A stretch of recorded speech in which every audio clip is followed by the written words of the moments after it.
Bismillahirrahmanirrahim. Kulanti wacan wanaagsan ku soo dhawaada warka galwareed media qodobada ku daawo doontaan waxa ugu dooran Axmed Madoobe oo ka hor yimid isbahaysi siyaasadeed oo ay Kismaayo kaga dhawaaqi lahaayeen madaxdii ka qayb gashay caleemasaarkiisa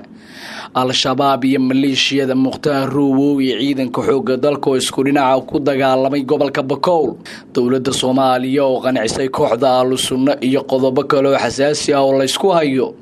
Axmed Madoobe oo dalbaday in la xalliyo isaga iyo khilaafka u dhaxeeya farmaajo wado qorshe cajiib ah oo ku shirqoolaya Axmed Madoobe Al-Shabaab oo la wareegay deegaan u dhow degmada Jowhar ee xarunta Hirshabelle xiisada Soomaalida iyo Canfarta oo xoogeysatay kadib markii weerar lagu dilay 17 qof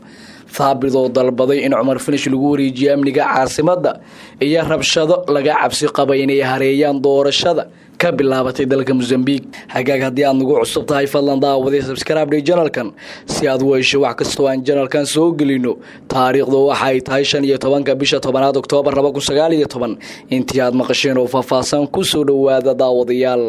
Axmed Maxamed Islaam madaxweynaha Jubbaland ayaa qaadacay sida aan xogta ku helnay shir la doonayay in lagaga hadla xaaladda guud ee dalka iyo sidoo kale isbahaysi gaar ah ay doonayaan in magaaladaas ay kaga dhawaaqaan madaxdii ka qayb gashay xafladii lagu caleemasaarayay madaxweyne Axmed Madoobe shirar gaar ah oo u socday madaxdan maalmihii la soo dhaafay ayaa sidoo kale qorshoodu ahaa in Kismaayo ay ka cilaamiyaan isbahaysi siyaasadeed oo ay ku mideysan yihiin laakiin madaxweynaha Jubbaland ayaa taasi diiday kana codsaday madaxdaas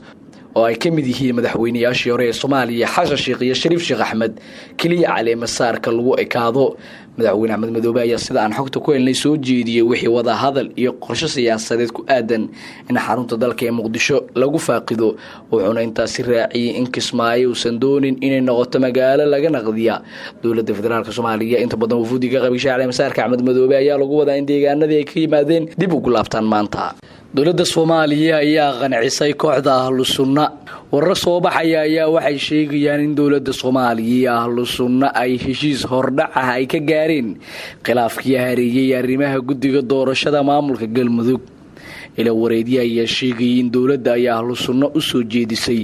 in guddiga lagu biiriyo 6 xubnood oo ka dheeri ah 13 xubnood ee horey loo magacaabay halka dawladana ay qaadatay 7 xubnood hase yeeshee waxa weli uu khilaaf xoogan ka taagan yahay gudoomiyaha guddiga doorashada maamulka Galmudug cid noqon lahayd maadaama dawladda dhexe iyo hoggaanka Al-Sunna arintaas ay isku haystaan lama oga sida ay wax noqon doonaan iyadoo la filayo in dhawaan magaalada Dhuusamareeb dib ugu laabto wasiirka arrimaha gudaha xukuumadda Soomaaliya Cabdi Maxamed Sabriye Qarafan si loo xalliyo arintaasi shalay oo isniin ahayd ayaa la filayay in xubnaha guddiga oo ka kooban 13 xubnood ay tagaan Dhuusamareeb hase ay ka baaqsadeen sabab la xiriira in wali Al-Sunna aan lagu qancin guddiga ay dawladdu magacawday faahfaahin dheeraad ah ayaa laga helayaa dagaal aad culus oo ka dhacay deegaanada hoostaga degmada Xudur ee xarunta gobolka Bakool dagaalka ayaa waxa u dhaxeeyay ciidamada dawladda Soomaaliya kuwa Abu Mansuur oo isku dhinacay ururka Al-Shabaab dagaalka ayaa yimid kadib markii dagaalyahanada ka tirsan Al-Shabaab ay weerareen fariisin ciidamada militariga Soomaaliya ay ku leeyihiin deegaan u dhow degmada Xudur waxaana halkaas ka dhacay dagaal socday muddo ku dhow saacad labada dhinacna isku adeegsadeen hub aad culus dareenkiisana laga maqnayay halka lagu dagaalamayo tuulooyinka ku xiran goobta dagaalku ka dhacay ayaa u dhow tuulada Abal oo ay haystaan ciidamada Sheekh Muqtaar Roobo Cali Abu Mansuur oo u xiran dawladda federaalka Soomaaliya saraakiil ka tirsan ciidamada dawladda Soomaaliya ayaa dhankooda waxay sheegeen in iska difaaceen weerarkii kaga yimid dagaalyahanada ururka Al-Shabaab hase yeeshee mashaacin qasaaraha ka soo gaaray weerarkaas inkastoo ay sheegeen inay dileen dagaalyahano badan oo ka tirsan Al-Shabaab balse war aan helnay ayaa sheegay in dagaalka ka dhacay deegaankan hoostaga Abal la isku soo noqday muddo 3 jeer ah waxaana la sheegay inay ku dhinteen dagaalka 20 qof oo labada dhinac iskugu jira dagaalyahanada Al-Shabaab ayaa lagu soo waramayaa inay la wareegeen deegaan hoostaga gobolka Shabeellada Dhexe kadib markii ay iskaga baxeen ciidamada militariga dawladda Soomaaliya deegaankan oo lagu magacaabo Ceelka Geelo kuna yaala inta u dhaxaysa Balcad iyo Jowhar ayaa waxa soo buux dhaafiyay dagaalyahano ka tirsan Al-Shabaab ila deegaanka ayaa inoo sheegay Shabaab ay gudaha u galeen saldhig ciidamada dawladda ay ku laayeen halkaasi sidoo kale dagaalyahanada kooxda Al-Shabaab ayaa isku fidiyay guud ahaan deegaankaasi iyagoo oo ka bilaabay howlgalo ballaaran amniga wadada isku xirta Muqdisho iyo Jowhar ayaa halis galaya iyadoo ay Shabaab isku dayayeen inay gebi ahaanba joojiso xadidiso isu socodka wadadaasi. Madaxweynaha maamulka Jubbaland Axmed Maxamed Islaam ayaa xaflad sagootina u sameeyay madaxdii iyo marti sharaftii kale ka qayb gashay caleemasaarkiisa oo maalintii Sabtida ahayd Kismaayo ka qabsoontay. Munaasabadan oo ka dhacday guriga nabadda Jubbaland waxaa ka soo qayb galay madaxdii hore ee dalkan soo hogaamisay sida Sheekh Shariif Sheekh Axmed, Xasan Sheekh Maxamuud, gudoomiye ku-xigeenka aqalka sare ee baarlamaanka Soomaaliya Abshir Buqaari, madaxweynaha Puntland Siciid Dani, madaxweynayaashii hore ee maamulada Koonfur Galbeed iyo Galmudug Cabdikariin Xuseen Guuleed iyo Shariif Xasan Sheekh Aadan, xildhibaano kor u dhaafaya 100 oo iskugu jira labada gole ee baarlamaanka Soomaaliya iyo xubno ka tirsan axsaabta mucaaradka oo hogaaminayay hogaamiyaha mucaaradka ah xisbiga wadajir Cabdiraxmaan Cabdishakuur. Axmed Madoobe ayaa mas'uuliyiintan uga mahad celiyay ka soo qaybgalka iyo ajiibkii caleemasaarkiisa. Madaxweyne Axmed Madoobe ayaa mas'uuliyiintii madashan goobjooga ka ahayd ee mataliyay madaxda maamul goboleedyada iyo dowladda dhexe Siciid Dani iyo Abshir Buqaari waxa uu sheegay in mar walba uu diyaar u yahay inuu ka garbaxo madaxda dowladda Soomaaliya. Axmed Madoobe madaxweynaha Jubbaland ayaa sheegay sidoo kale inuu diyaar u yahay in raga Kismaayo jooga ee sheeganaya madaxweynayaasha Jubbaland Cabdinaasir Seeraar Maaxi Cabdirashiid Xidig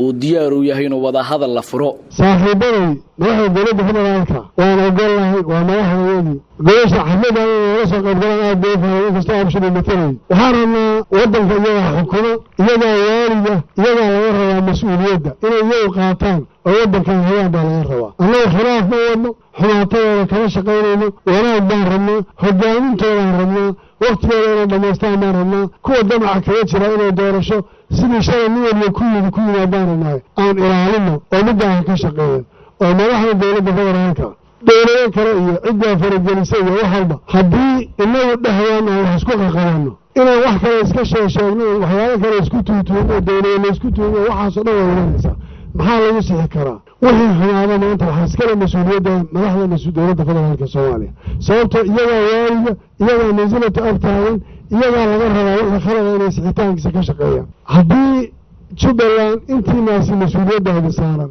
madaxweyne Siciid baa jooga hadda systemka ku jira senatarka jooga Abshir dowladda federaalka iyo cidda wax laga tabanaysa iyo kuwa annaga gudaha ku jira inta waxaan diyaar u ahay in wax kasta oo garbaxa oo dowbaxa oo sharci ku dhaqana oo wada hadala oo badbaado oo xal ah inaan gaadnaan diyaaraha loogu matali karo qof waliba ugu matali karo iska daa kuwa ila jooga ee hadda magaalada jooga ee wax tabanaya qof kastoo intiina ka mid mas'uul buu yahay wakiil buu noqonaya inuu xal ka keeno. Doorasho ka dhacday 22 bishii 8 Agoost 2019 magaalada Kismaayo waxaa ku soo baxay Axmed Madoobe balse waxa arinta ka biyo diiday madaxda dowladda iyagoo doorashada ku tilmaamay mid aan cadaalad ahayn.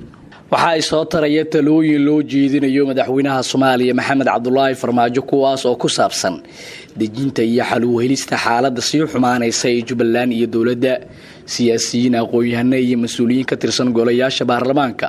iyo xukuumadda ayaa la sheegay madaxweyne Farmaajo kala hadleen xaaladda Jubbaland isla markaana ay siiyeen talooyinka la siiyay madaxweyne Farmaajo ayaa ka koobnaa 2 qodob sida ay noo sheegeen mas'uuliyiin ka tirsan xubnihii la kulmay Farmaajo. xogaan helnay ayaa ay noo sheegayeen talooyinka la siiyay ay kala ahaayeen 1 in madaxweyne Maxamed Cabdullaahi Farmaajo uu tago magaalada Kismaayo kadibna uu ogolaado doorashadii ka dhacday Kismaayo lana heshiiyay Jubbaland isagoo qiranaya inuu qalad ka dhacay labada dhinac haddana la saxayo. 2 iyo inuu casilo xubno ka tirsan golihiisa wasiirada gaar ahaan wasiirka arrimaha gudaha Soomaaliya Cabdi Maxamed Sabriye Qarafaan kuna eedeeyo wixii qalad ah oo dhacay isagana iska fogeeyo kadibna uu ogolaado doorashadii wixii sixid u baahan la saxo. madaxweyne Maxamed Cabdullaahi Farmaajo ayaa la sheegay inuu qaatay talooyinkii loo soo jeediyay balse lama hubo inuu fulin doono in kale. dowladda Soomaaliya ayaa la sheegay inay fadeexad kala kulantay qalalaasaha ka jira Jubbaland waxaase loogu baaqay inay dib u eegis ku sameeyaan arrinta Jubbaland taasoo ku xiran maslaxadda Soomaaliya. rabshada ayaa laga cabsi qabaa inay hareeyaan doorashada ka bilaabatay dalka Mozambique. waxaa gobollo badan oo ka tirsan dalka Mozambique laga furay goobaha codbixinta doorashada madaxtooyada iyo tan baarlamaanka ee dalkaasi inkastoo laga cabsi qabay in qeybo badan oo dalka Mozambique ay ka dhacaan qalalaasaha haddana waxaa jira heshiis nabadeed oo u dhaxeeya xisbiga talada haya iyo mucaaradka hubeysan. ku dhawaad 13 milyan oo ruux ayaa loo diiwaan geliyay inay codkooda dhiibtaan iyadoona korjoogayaasha doorashada ay ka digeen in goobaha qaar ay ka dhici karaan falal lid ku amniga. Tirinta codadka ayaa la bilaabi doonaa kadib markii la soo xiro goobaha codbixinta gelinka dambe ee maanta. Natiijada doorashada baarlamaanka ayaa lagu wadaa in lagu dhawaaqo maalinta Arbacada ay soo socota. Ku dhawaad 44 ruux ayaa la sheegay in dhinteen inta lagu guda jiray ololihii doorasho, iyadoona dad kalena la soo wariyay inay dhaawacmeen. daawadayaal waa naga inta warkad ka socoteen Galwareed Media. Haddii aad nagu cusub tahay fadlan daawada subscribe channelkan.